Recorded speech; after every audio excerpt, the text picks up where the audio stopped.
Nous sommes sur le site minier de Kambele 1 à Batouri. Ce que l'on aperçoit n'est pas un fleuve, mais une plantation noyée par les eaux d'un cours d'eau dévié de son lit naturel. Il a barré totalement la rivière Djengo qui a inondé et envahi toutes nos plantations auxquelles aujourd'hui on ne peut pas planter. Et ce qui fait en sorte qu'aujourd'hui nous avions beaucoup perdu. Il y avait beaucoup de vivres ici que nous avions plantés à partir de là, comme ça. La chute d'eau était là-bas loin. Ce n'est pas ici. Et maintenant tout est envoyé. Il y avait les raffias, les bananiers, tout sont déjà partis parce qu'il n'y avait rien. L'eau est venue. L'espace n'est donc plus cultivable, l'eau et le sol sont pollués, même les arbres ont séché. Nous sommes en danger parce que l'eau est stagnée, parce que c'est bloqué et l'eau ne parvient pas à circuler normalement. Nous ne pouvions plus aujourd'hui faire la pêche. Ils mélangent de l'eau avec le mercure qui lave des trucs au bol. C'est ça qui descend et nous utilisons.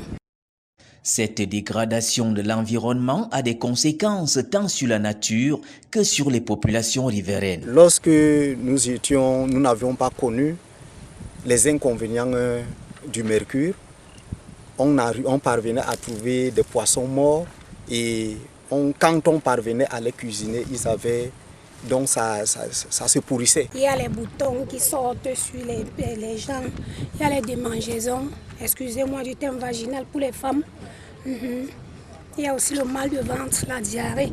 Dans ce désastre naturel, les éboulements de terrain avec mort d'hommes sont récurrents. On n'est pas très loin d'une insécurité alimentaire dans ces zones minières. Nous créons des risques d'insécurité alimentaire dans la mesure où on n'aurait plus des zones cultivables, des zones pour exercer nos activités primaires, c'est-à-dire que l'agriculture et l'élevage.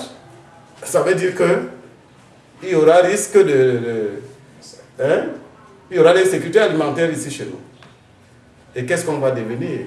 Comment alors redonner le sourire aux riverains et rétablir la nature dégradée? La délégation régionale de l'Est de l'environnement s'est rendue sur les lieux.